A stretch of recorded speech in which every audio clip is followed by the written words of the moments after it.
Is this thing on? Welcome back to Big Mouth and fancy seeing you here in June. A very welcome, my friends, and especially my enemies. Come in, sit down, no touching. I don't do the touching. And welcome back to Big Mouth, and you can keep this or any other conversation I ignite constructively going on my Twitter at Movies TV Mad. Welcome to Wednesday's edition of the dceu Daily, and today it's all about Ben Affleck with a little bit of James Gunn and a little bit more chat, maybe. But our main headline today is that Ben Affleck has done an exclusive interview with the New York Times. Now, this is a very candid interview from what I'm hearing. I haven't read it yet. I wanted to experience it firsthand off the bat with my subscribers here today on Big Mouth, on the dceu Daily. So let's go. There he is. There he is in a picture on the article, on the top of the article. So let's go. Ben Affleck in Los Angeles recently. He calls his divorce from Jennifer Garner the biggest regret of my life. Now, I'm tearing up. I'm a big fan of Jenny Garner. She is a wonderful woman. She really is. Even after the divorce, during Ben's alcoholism, she was an absolute rock. She kept the media at bay. You know, this is a fantastic, not just a brilliant actor. And I mean, I'm a big Alias fan, by the way, which she was in. And the reason that show, you know, back in the day when people weren't virtue signalling about female-led TV, this woman was on a show and she was absolutely fantastic, written and created by the fabulous J.J. Abrams. Don't care what you say.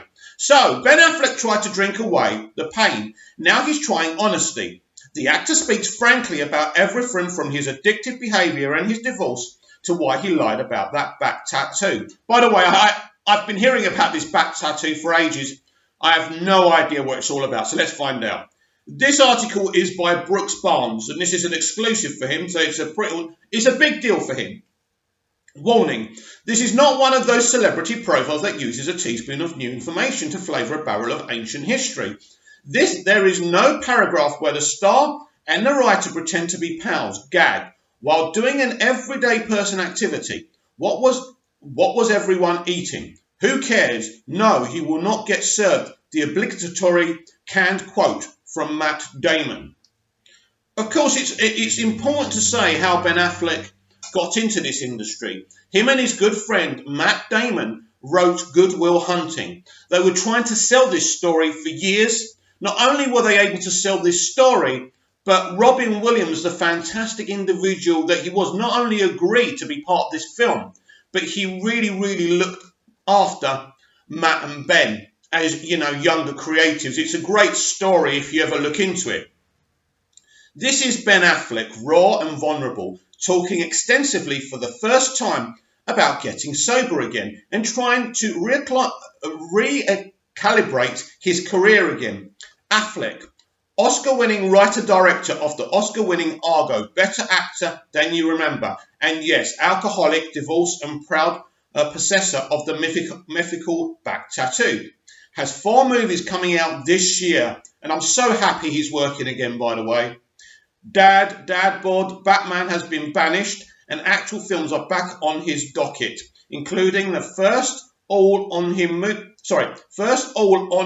movie in 4 years, The Way Back, a poignant sports drama that.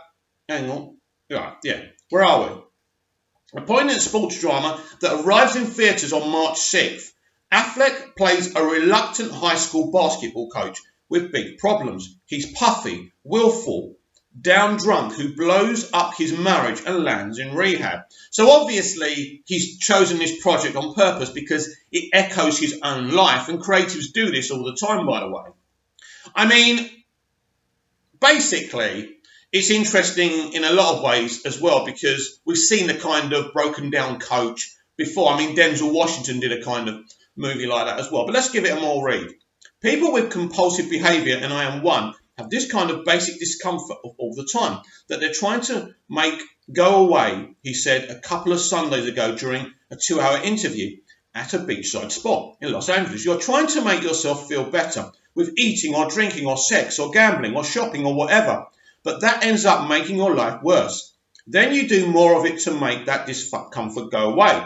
Then the real pain starts. It becomes a vicious cycle you can't break. That's at least what happened to me. He cleared his throat.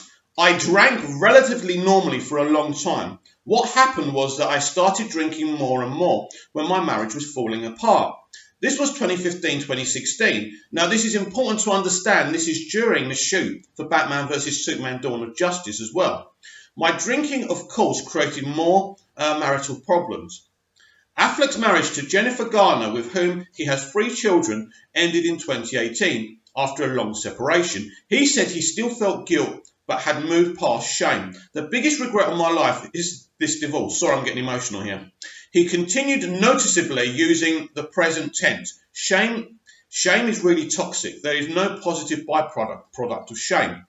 It's just stewing in a toxic, hideous feeling of low self-worth and self-loathing. He took a sharp breath and exhaled slowly, as if to slow himself down. It's not particularly healthy for me to obsess over the failures, the relapses, and beat myself up, he said. I have certainly made mistakes. I have certainly done things that I regret, but you've got to pick yourself up, learn from it, learn some more, try to move forward. Let me be absolutely clear for people who love to judge celebrities because their lives are out there to see. We are all flawed. We are all broken. We all do bad things. We all do good things. We are a mixture of the good and the bad. Some of the bad things we do, because nobody gives a shit about us and we're not famous, will never come out. But we all do bad things. We all do kind of shadowy, moral things in our lives. And it's time to stop trying to distract ourselves from our flaws and pinpointing other people's and sitting on judgment of them. We carry on. The Way Back was originally called The Has-Been. That downer of a title was dropped during development as the film became less focused on what a basketball talent.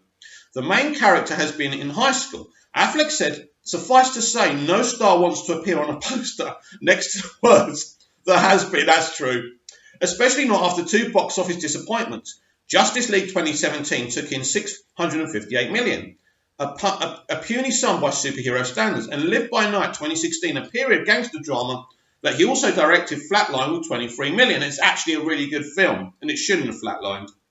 But these happen. Now, Ben Affleck, 47, the same age as me, by the way, if you're interested, has been working like a madman to get his career back on track.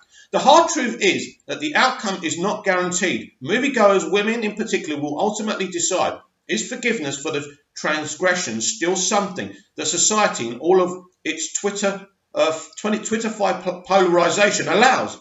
To some, Affleck is still the guy who broke Garner's heart, and he was accused of groping a talk show host in 2013. I acted inappropriately, he said, of that incident in 2017.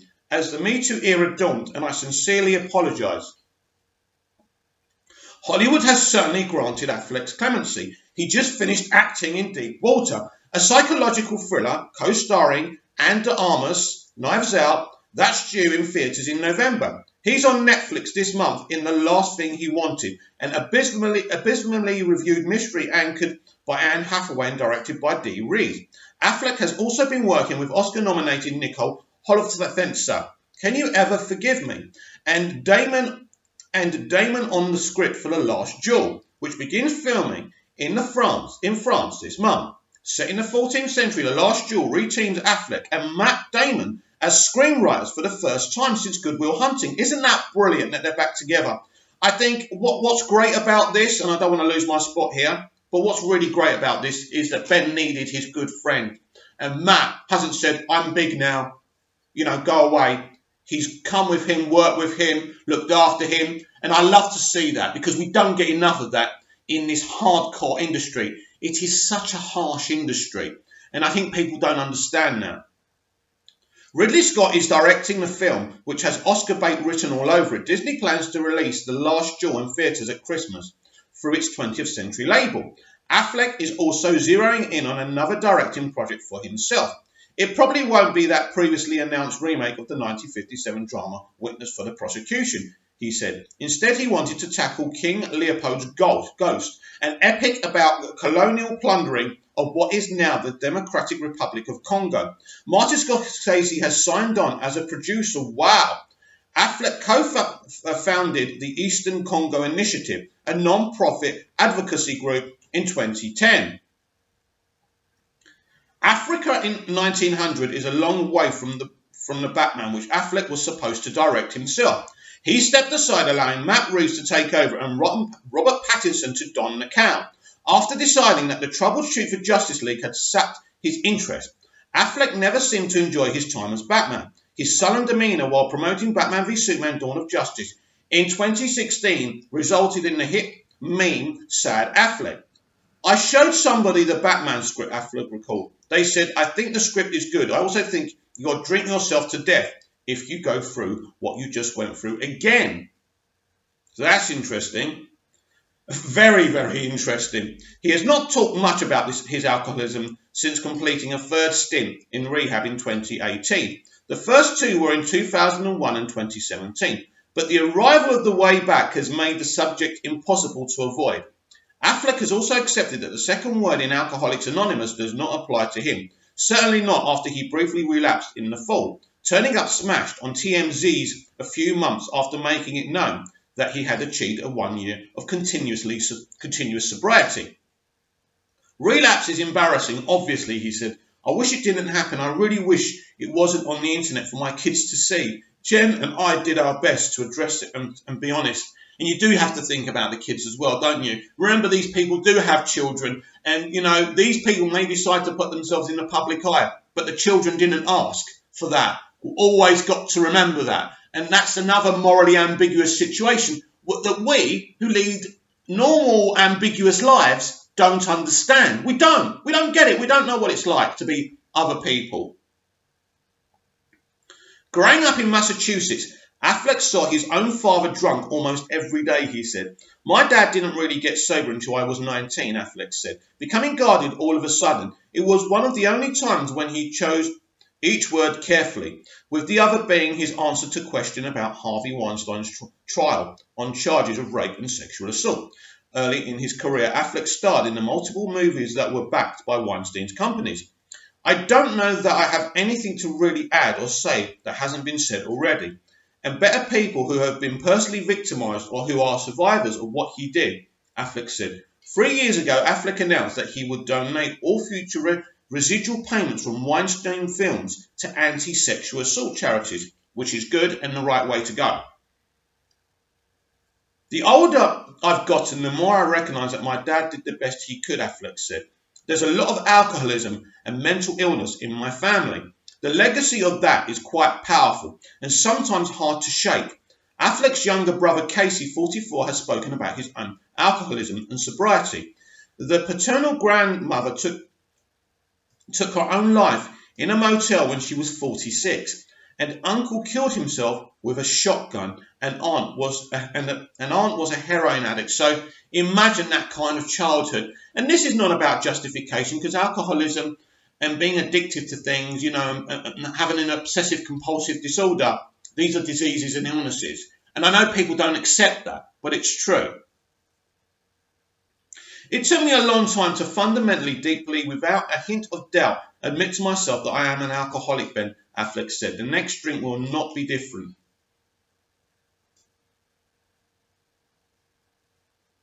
Where are we? Right. It seemed like a good moment to point out how many stars have started to speak out about getting sober. Brad Pitt most notably, and how that was lessening the stigma of addiction and perhaps inspiring people with substance problems to seek help. Jamie Lee Curtis, sober for 2 decades, appeared on the cover of Variety's Recovery issue. In November, discussing their sobriety in recent books and interviews have been Demi Lovato, Anthony Hopkins, Jessica Simpson, Demi Moore, and of course Elton John, who has sponsored Eminem. Wow, I didn't know that. Affleck cited the sober A-listers Bradley Cooper and Robert Downey Jr. as guys who have been very supportive and to whom I feel a great sense of gratitude. Affleck continued, one of the things about recovery that I think people sometimes overlook is the fact that it inculcate, whatever that says, certain values. Be honest, be accountable, help other people, apologise when you're wrong. Honestly. Let's talk about honesty for a minute. Shouldn't have been honest from the start about the damn back tattoo rather than telling Extra it was fake for a movie. I resented that somebody got a picture of it by spying on me, Affleck said, shifting on the sofa where he was sitting. It felt invasive, but you're right. I could have said, that's none of your business. I guess I got a kick out of messing with extra. It's your tattoo, real or not real? Of course it's real. No, I put a fake tattoo on my back and then hid it.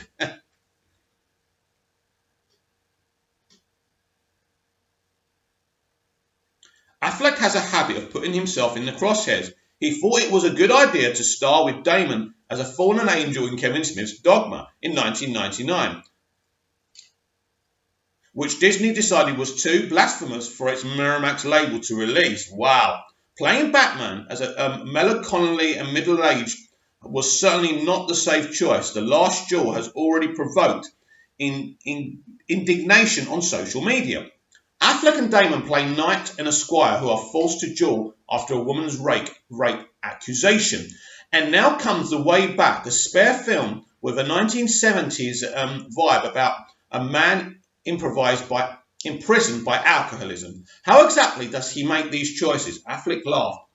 I've never been really risk averse, for better or worse. Obviously, he said, regarding The Way Back, the benefits to me far outweighed the risk. I found it very therapeutic.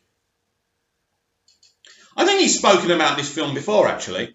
The Way Back was directed by Gavin O'Connor, the accountant. Now, Gavin O'Connor, now this is interesting now, and I've spoken about this before. Gavin O'Connor was going to direct the Suicide Squad sequel that James Gunn's doing right now, right? So clearly, Affleck was the one who suggested it. So it wasn't just Snyder who was running this verse. I think Affleck and Snyder were running the DCEU together. That's pretty clear now. Also starring Affleck and surprise hit from a script by O'Connor and Brad Inglesby, Out for Furnace. It cost Warner Brothers and Bronze Studios about $25 million to make and was primarily shot in San Pedro, a working class area of Los Angeles. I think that Ben, in an artistic way, in a deeply human way, wanted to confront his own issues through this character and heal, O'Connor said by phone. Jack Cunningham Affleck is a construction worker coping with a devastating personal loss. His home away from home is a low-life bar, the kind of place you can smell before you go in. Sometimes he holds up in his apartment to down cases of beer. He starts each morning by drinking beer in the shower. He can balance on a sad soap caddy without knowing the extent of his alcoholism. The principal at Jack's alma mater asked him to coach the boys' baseball team, which he has even less self-esteem than he does. Melvin Gregg, American Vandal, stars as a player with off-court troubles. The hardest part of the movie for Ben was really the basketball. O'Connor said, if you've never really played before, being on a court is like, being on ice skates for the first time. Once that part clicked, we were cooking with gasoline. It was already ready to go to really deep, dark places with the drinking. Michaela Watkins Casual plays Jack's worried sister. In one memorable scene, he sits in her kitchen pretending to be fine. Fine, when she challenges him, he explodes out of nowhere. In one take, Ben backhanded the beer can sitting in front of him. Watkins said by phone, it was immediate and it was scary and it was exactly the right instinct. He was a powder keg and she had no idea that she had lit it. Affleck talked about the moment too. She's pressing to see if he's okay, and I know how uncomfortable that can be for an alcoholic when you have that nagging, irritating, suspicious feeling that the person is right, but you don't want to admit it. Smacking the can was my version of backed into a corner, primal level of denial, the way our minds hold onto these addictions in a reptilian way. Toward the end of The Way Back, spoiler alert, Jack has a powerful interaction with his ex-wife, Janina Gavankar, the morning show. He is in rehab at this point, and when she comes to see how he is doing, he offers her an unflinching apology. I failed you, he says. I failed our marriage. Wow, this is emotional, man, because this is him in a film literally playing himself, and this is what they do in the entertainment industry. They pick projects to try and heal themselves. It's crazy, isn't it? But this is the kind of world that these people live in, and we'll never understand it. It's rough stuff, especially when watched through the prism of everything that has gone on with Affleck off screen. You can't help but think about similar conversations that he must have had with Garner. It was really important, without being mawkish or false, that he make amends to her, that he take accountability for the pain that he and only he has caused, Affleck said. O'Connor said that Affleck had a total breakdown on set after completing the scene. You know, it's therapeutic. It is therapeutic, but you're doing it in front of a movie set isn't a private place. Everyone is watching. You've got grips, you've got cameras, you've got this person there, this person there. When you see a film, you don't understand how many people are around these people when they're doing a scene. It's amazing what they do. O'Connor said that Affleck had there we go. It was like a floodgate opened up, O'Connor said. It was startling and powerful, and I think that was a very personal moment in the movie. I think that was him. And I think that's it. That's it. So, yeah, basically it finishes off by saying it was like a floodgate opened up, O'Connor said. It was startling and powerful. I think that was a very personal moment in the movie. I think that was him. Yeah, now that's what I just said. Literally, he's playing himself. He's trying to get therapy while doing a film. So, I want to know in the comments below how you feel about that interview.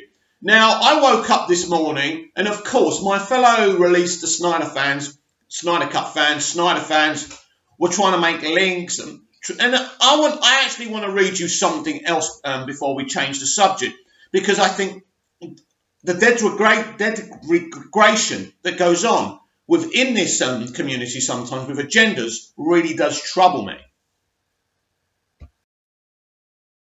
So I'm going to read something that a released the Snyder Cut fan, a Zack Snyder fan, quote tweeting, the link to the interview with Ben. And I think this is the most falsest statement I've ever heard. I'm not going to tell you who did it, right? I'm sure you'll work it out. This is a person I have no issue with whatsoever. But this is what he said. Warner Brothers execs really did mess him up. Let's hope the new WB regime and Warner Max is a better environment for creators. Right. In no point in that interview, Ben doesn't refer to Batman v Superman. All he refers to is he showed someone the script of the Batman and they said, it's great, but if you do this, you won't be able to survive without drinking that process again. Right. We know that Warner Brothers caused a lot of problems with the way they run Justice League, the way they drove Zack away. That is not why Ben Affleck is an alcoholic. Alcoholism, right, and obsessive compulsive disorders are illnesses. They are diseases. Warner Brothers had nothing to do with that. Ben Affleck, right, he's still got a wonderful relationship with Warner Brothers. We just read he's doing films with them now as we speak. Don't you understand? Trying to push your agenda. A man is opened up about his alcoholism, and you take an opportunity to try and link that in with what's going on with the DCEU. I'm sorry. I mean, the reason I'm reading this interview out on the DCEU Daily because Ben Affleck was a prominent figure, a founder member of the DCEU, if you like. They wanted him to direct Man of Steel. He turned it down. He was in the background in that film. But then with Batman v Superman, he was a big creative presence as well as playing Batman and Bruce Wayne. He was heavily involved in the David Ayer's Suicide Squad as well, behind the scenes. He was one of the big architects along with Zack Snyder. His role as Batman, or his role in the DCEU, has nothing to do with his alcoholism.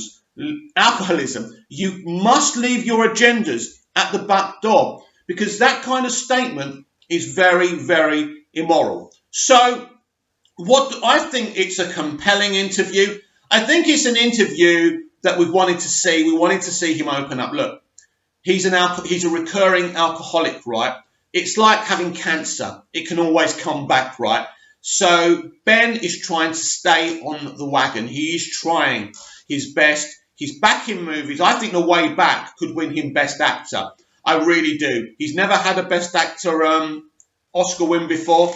It would absolutely, he would absolutely deserve it. I'm glad he's back with Matt Damon. But the gifts, and the inserting of meanings behind things, behind our fandom. You know me. I am pushing for the Snyder Cut and the Air Cut. I love Man of Steel and Batman v Superman. But what I would never do is use my agenda on something so raw and compelling. This man is opening his heart about the regret he had with the divorce to Jen Garner, you know, his alcoholism. We can't start blaming Warner Brothers for the man's alcoholism. Do you realise how well Warner Brothers looked after him? They went to his house, they checked on him daily, they looked after him. He speaks about people like Robert Downey Jr. looking after him.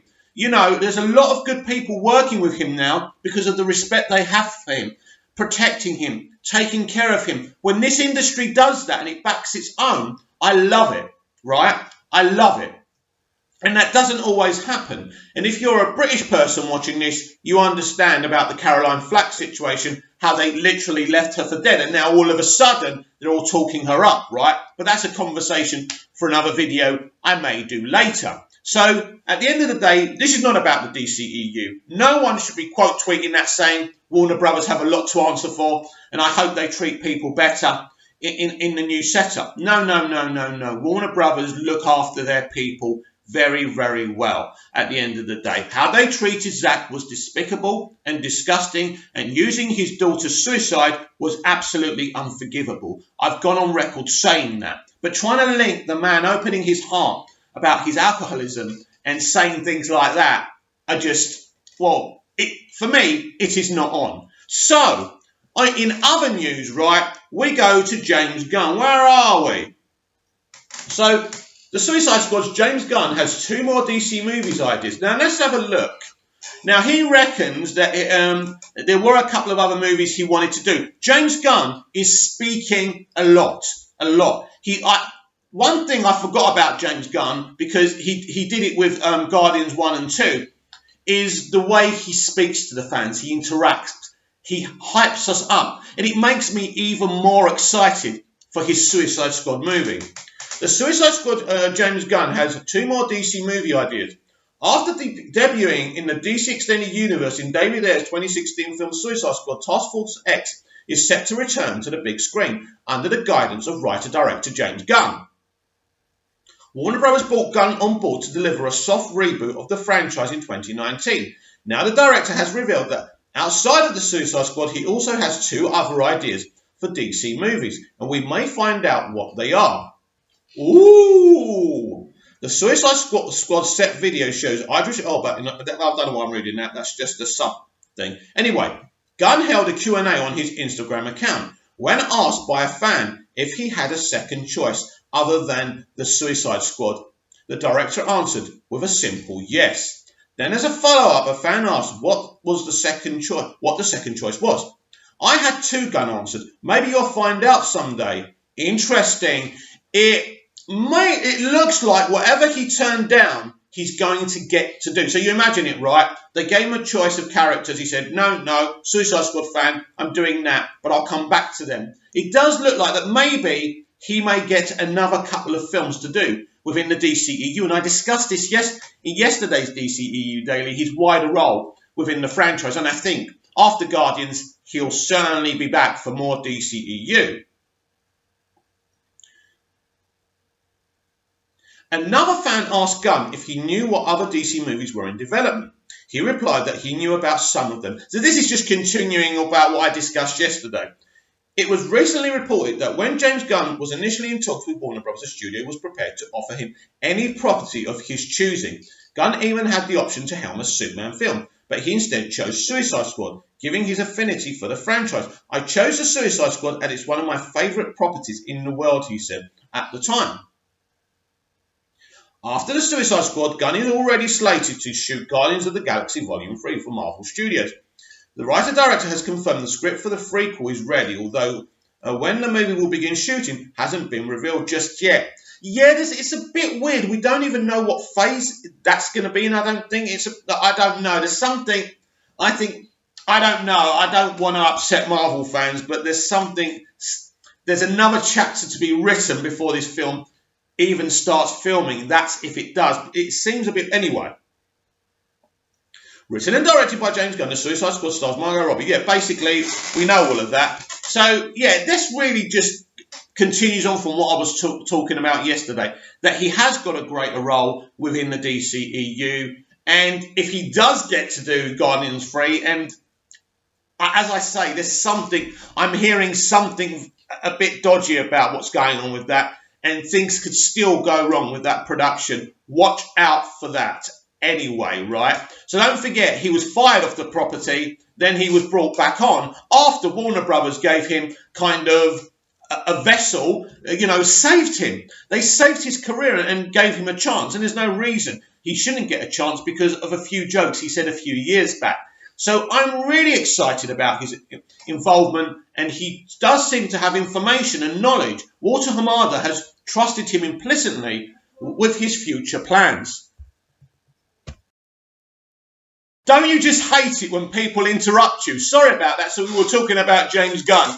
Yes, he obviously has been trusted implicitly by Walter Hamada, and he knows his plans. And I think, yeah, this is a big deal because I think James Gunn has a larger role within the DCEU. And as I say, Guardians 3, listen out to some bad news about that because I don't know. I've just got a little feeling. And do you remember when I predicted Flashpoint still for the Flash movie and you guys thought I was nuts? Just remember, I know stuff. So anyway, what did you think about that compelling Ben Affleck interview? I thought it was amazing, emotional. Please comment down below. Please like the video and share the channel.